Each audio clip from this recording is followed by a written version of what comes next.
Hello everybody and welcome to Survival Russia.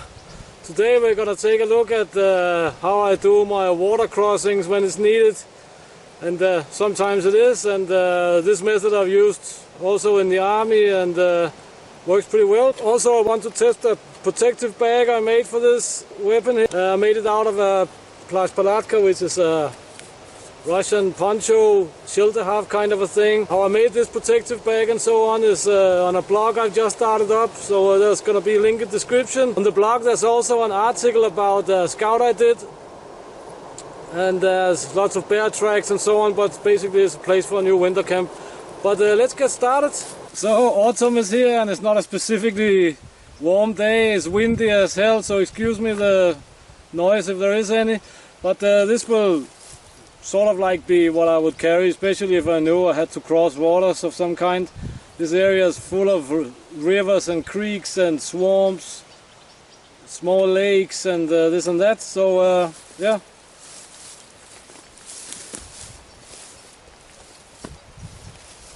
Let me get this stuff off and let's get on with it.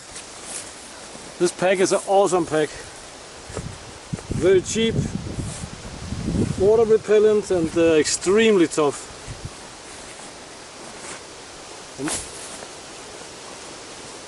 That was some old scruffy sneakers. But first up is this Basha here. In the army we used the simple ponchos and they work great. I never did it with a Basha, but I guess it worked. So what we want is, we want our Basha or poncho on the ground. Basically we want to strip off all our clothes. Boots, undies, socks, everything. Then we want to put it inside the poncho or the tarp or whatever we have. The cover here for the Sega, very, very simple. It's quite long for a reason. I have two loops here, also for a reason. And as I said, made from a plashpalatka. And you can read all about it on the blog. And then we'll be able to carry it like this. So fast before the crossing and all that stuff, waterproofing items for non-waterproof rocks and so on. Looks something like this. Here's a wool sweater, Fred Perry, but it's awesome undergarment. Undies, wool socks, and here's a jacket that I forgot to tie the knot here, so yeah, but it goes like this: socks, plastic bags, and if you're in doubt, throw the first plastic bag. Put in your item. Do like this. Put down your finger here. And then that's what we call it in the Danish army anyway. We call it a Norwegian vacuum pack. And then you spin it. Just to reduce the size, you know, like.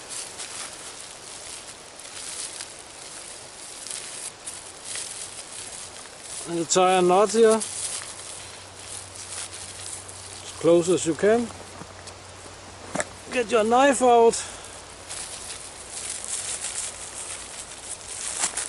Cut it. And then you melt it here with a lighter. So it's completely sealed. And you can see it looks pretty vacuum packed. And you see these items, they've been packed for at least 4 days or something. So that's how you can waterproof your items. I will now get totally undressed. I will spare you the footage of that, and then I will dress myself up in my rain gear. One reason for putting on your rain gear is you will stay camouflaged after the crossing, but also when it's like this and even colder. I done this in November with frost on the ground and so on. The rain gear will actually keep a little bit of your body heat in. Stay tuned for the fashion show here. Normally we'll put the helmet here also, but I don't have a helmet at the moment, so I have, but I don't wear it. But that's how it goes. Boots, webbing and all that stuff, helmet. And then comes the rest of this. These trousers here are clearly American because they're X large to XL large. They are huge, I would say. Makes me feel skinny, nice. So now that we are in our rain clothes and all our clothes are in here, we want to collect everything in a big bundle into what we called the caramel. So let's do that. Basically you want to collect it all together here and tie the top off. And the basha is of course a little bit bigger than a poncho. And by the way, with the ponchos you'll just take the hood, and lash it, close it and lash it, so there will not be any hole there, of course. But here we really want to make sure that you have all the sides, because you don't want a big hole down here somewhere where the water slips in, because this is gonna float if it's correctly done. So army style we would tie our weapon on top of this caramel here, and not in a bag of course, and swim behind it like that. We are ready with our canvas bag and rain clothes and so on. So hang on.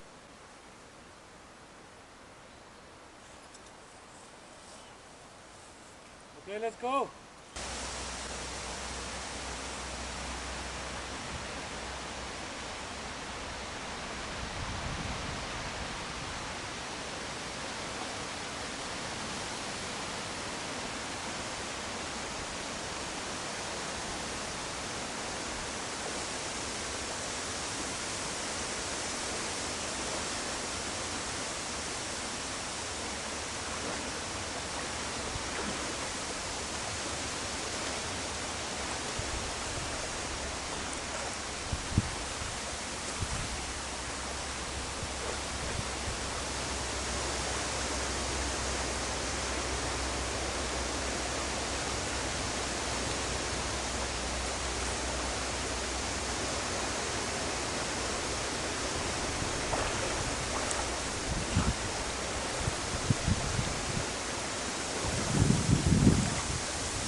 Wow. Wow. That was hairy. Whoa. Whoa. That's dangerous. Ooh. Ah.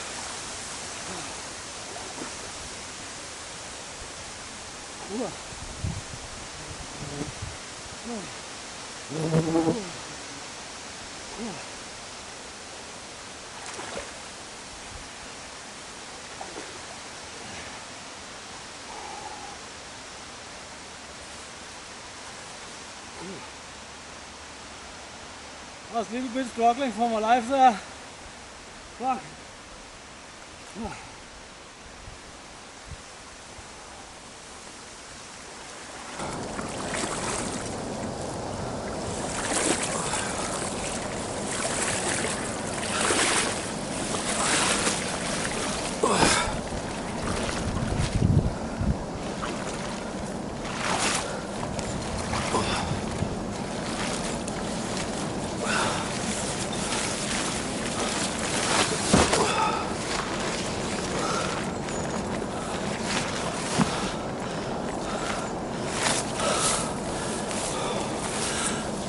Man, that was hairy. Excuse me, the Trans-Siberian Railroad out there. It's just how it is here. It's 1 kilometer, or 1.5 kilometer, 1 mile away, so still got them here. Undergrowth out there. Damn, it almost took me down. Mostar was much denser than I thought it would be. Okay, but let's look at the gear. Oh, fuck. Whoa, I cannot stress enough how creepy that was. I had to fight with all I had to stay level in the water. When my legs went down, all this long undergrowth just kept dragging my legs. And, oh, damn it, man! I had to struggle. I had to struggle hard. I even had blood taste in my mouth. Let's look at the weapon here. I don't know if it went on cam, but it was tough to get out of there. That was very, very tough. That was not fluffy at all.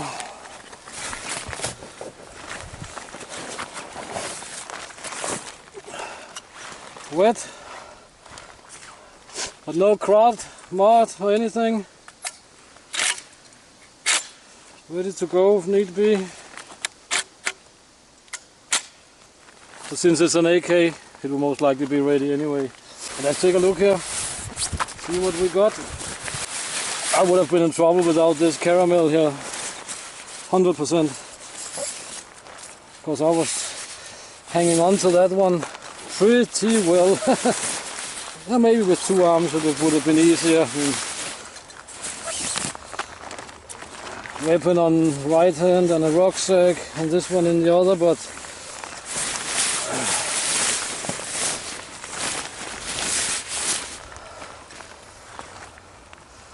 t-shirt got a little wet because I tipped it upside down, which it is not meant to.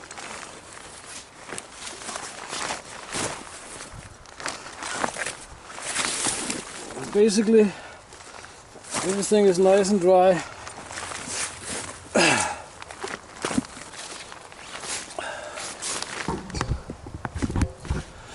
So, thank you for your time, thank you for watching. Check the new blog on Blogger, the link is in the description, and there's links to Facebook as well. And see you next time. Get out and train and get it done, guys.